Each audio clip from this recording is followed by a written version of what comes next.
네, 총선 참패 이후 국민의힘은 수습 방안을 찾는 데 총력을 기울이고 있습니다.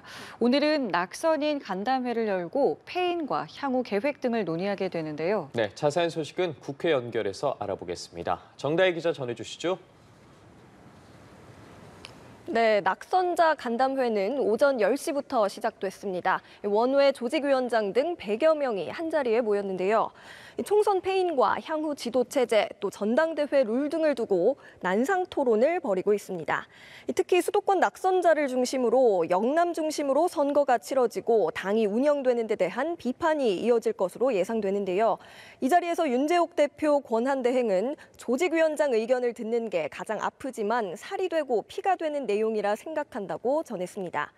윤 권한대행은 앞서 초선과 당 원로 등을 만나는 등 쇄신에 대한 의견 수렴을 이어가고 있습니다. 지도체제는 실무형 비대위로 가닥을 잡았고요. 윤 권한대행이 직접 비대위원장을 맡는데 공감대를 이룬 것으로 전해집니다. 다만 수도권 비윤계를 중심으로 더 큰 반성과 변화가 필요하다는 비판의 목소리도 이어지고 있습니다.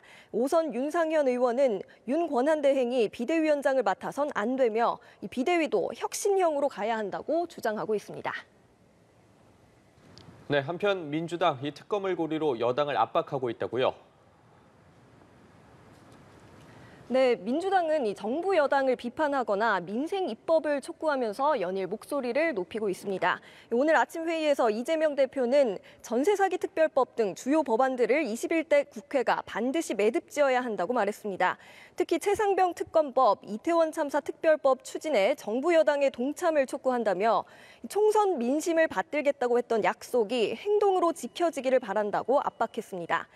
민주당은 대통령실 일각에서 거론된 박영선 국무총리, 양정철 비서실장 카드를 놓고도 맹렬히 비판했습니다.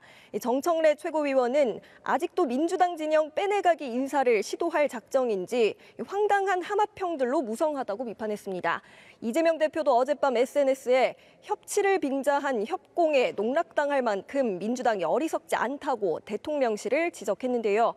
이 대표가 언급한 협공의 주체에는 여권뿐만 아니라 박영선 전 장관이 포함된 것 아니냐는 해석이 정치권에서 나왔습니다. 한편 이 대표는 조국혁신당 조국 대표와 나란히 4.19 혁명 64주년 기념식을 찾았습니다. 두 당 관계 설정에 관심이 쏠리는 만큼 관련 대화가 오갈지도 주목됩니다. 지금까지 국회에서 전해드렸습니다.